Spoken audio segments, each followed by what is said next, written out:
ነገ ማታ 4 ሰዓት ላይ ማንም እንዳይቀር መልእክት የቅምጥሏ ነው። ሰላም ሰላም፣ ውድና የተከበራችሁ ውድ የምህረት ዩቲዩብ ቻናል ቤተሰብ እንዴት ናችሁ? ደህና ናችሁ አላችሁ? ባላችሁበት ቦታ ሰላማችሁ ብዛ። እኔ ጋር ሁሉ ሰላም ነው ውዶችዬ። ያው እንደምታውቁት ነገ የሄምዬ ጌም እንዳላችሁ ሁላችሁም እንድታስታውሱ በትህትና እጠይቃለሁ ውዶቼ።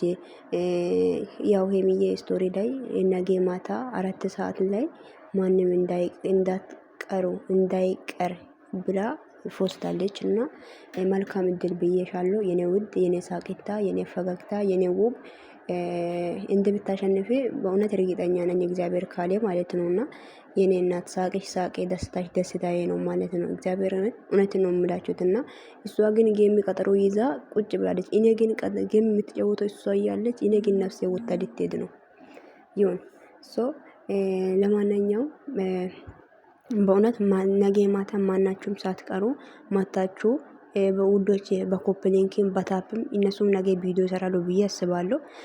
ጊፍት መስጠት ግዴታችሁ አይደለም። ጊፍት ከሌላችሁ በታፕ ሼር ማድረግ እሷን እንድታግዙ ውዶቼ የኔ መልእክቴ ነው ማለት ነውና የምር ነው።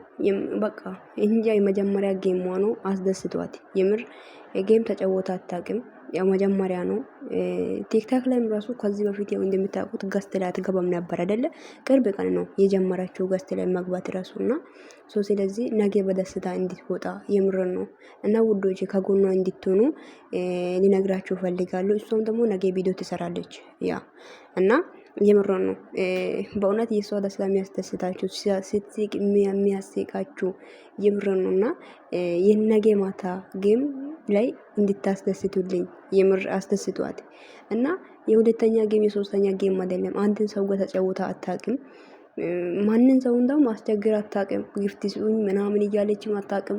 ሶ ምስኪን እንደተፈጠረች የምትኖር የኔ የዋይት ነገ ማታ ያው ቀጠሮ ጌም አላት ታውቃላችሁ። ግንቦት 2 ላይ የኢትዮጵያ ምሽቱ 12 ሰዓት የዱባይ ስንት ሰዓት ነው መሰለኝ? የዱባይ 11 ሰዓት ነው ማለት ነው። ሶ ሁላችሁም ማታችሁ ውዶቼ አግዟት። ቤቷን ኮፕሊንግ በማድረግ ቤቷ ደግሞ ሄሚ ነው የሚለው ሄሚ የሚለውን አካውንት ሄዳችሁ ፎሎ ያደረጋችሁት ፎሎ አደረጋት ማለት ነው። ሄሚ ብላችሁ ሰርች አድርጉ ማለት ነው። ገባችሁ? ሶ ይመጣል እና ገስት ስትከፍት ደግሞ ለሁላችሁም እንዲደርስ ማለት ነው። እናንተ ቤቱን እንትን እንድታረጉልኝ ፎሎ አርጉላት ነው የምላችሁት ውዶችዬ። የምር ነውና እኔ በጣም ደስ ብሎኛል። እግዚአብሔር ይመስገን ሁሉ ነገር። ነገ ማታ እስቲ ድሉ ያንቺ ይሁን። የምር ነው እንደሚሆንም ያው እርግጠኛ ነኝ።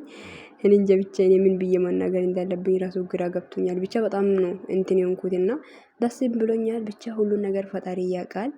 የኔ ንግስት፣ የኔ ውብ፣ የኔ የሴትነት ጥግ፣ የኔ መልክ መልካም፣ የምር ላንቺ ምንም ነገር ያንሳል። እውነት የኔ ዳይመንድ እና ውዶች የሁላችሁም አግዟት፣ ሁላችሁም ከጎኗ ሆኗት። ያው እሷ እንደምታውቋት በተለይ ምን አያችሁት ቀጠሮ ግን ምን ብላ ከተናገረች ቀን ጀምራ አንድ ቀን ቪዲዮ ሰርታ አውርታ አታውቅም። ገስት ላይ ገብታ አታውቅም። ለምን? በእኛ ላይና በእግዚአብሔር ላይ ስለተማመናች ነው። በመጀመሪያ በእግዚአብሔር፣ በሁለተኛ በእኛ ላይ እኛም አለንላት። እሷ ባሰረ ራሱ እኛ ምን ሰራው እኛ የት ሄደናል? የምር ነው። እኛ ራሱ እህቶቹ አለን፣ ጨረቃ ፋሚሊ አለላት።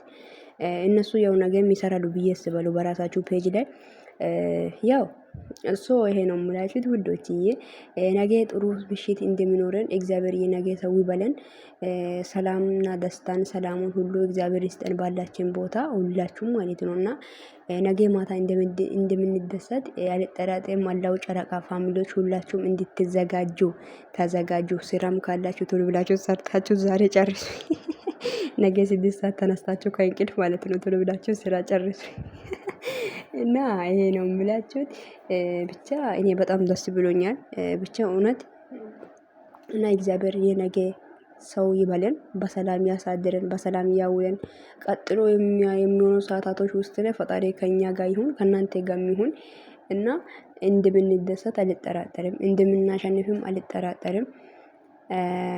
ብቻ አላቅም ብቻ ያው ይሁን ሁሉን ነገር ፈጣሪ ያውቃል ብለን ዝም ማለት አለብን። እና ውዶችዬ ሁላችሁም የመታችሁ ግን በተለይ ቤቷን ኮፕሊንግ በማድረግ የምር ነው ገዝተ ስትገባ እንትን እንደ ዋርኒንግ እንዳይሰጣባት ማለት ነው። ቤቷን ኮፕሊንግ አርጉላት። እና ይሄ ነው የምላችሁት ውዶችዬ። ቤቷን ኮፕሊንግ ማድረግ ደግሞ ኮፕሊንግ ያው ቤቷ ስር እንትን ፕሮፋይል ስር ትገባላችሁ፣ ቀስት ምልክቱን ትነካላችሁ። ከዛ ታች ላይ ኮፕሊንግ የሚለው እንትን አለ። ይሄን እየነካችሁ ቤቷን ኮፕሊንግ አርጉላት ማለት ነው። ሶ እና ይሄ ነው የምላችሁት መልእክቴ ይሄ ነው ውዶቼ። ወዳችኋለሁ። በጣም ነው የምወዳችሁ፣ በጣም ነው የማከብራችሁ። ይሄንን ቪዲዮ ሼር እያደረጋችሁ ቤቴን ሰብስክራይብ ያድርጉ። ሀሳባችሁ ኮሜንት ላይ አስቀምጡልኝ። መልካም እድል በሉልኝ። እሺ ውዶቼ፣ ለሄምዬ መልካም እድል እና ይሳካልሽ በሉላት። እሺ ውዶችዬ፣ ጨረቃዋ እንድታሸንፍ ማለት ነውና ተደስታ ሲቃ የምረን ነውና በቃ እንደዚህ ብላችሁ ጻፉላት ሁላችሁ በቀን ልብ ማለት ነውና መልካም ምኞት ነው። ይሄ ምን ችግር አለ? አይከፈልበት አይደለ? እና ይሄ ነው የምላችሁት ውዶቼ። መልካም ምኞቷን ግለጡላት። እሷ ቪዲዮ ባትሰራም ያው እኛም እንሰራለን ነው የምላችሁት። ችግር የለም ብትሰራም ባትሰራም ችግር የለም። ለማንኛውም ወዳችኋለሁ። መልካም ቀን ይሁንላችሁ። ባይ ባይ ባይ ባይ።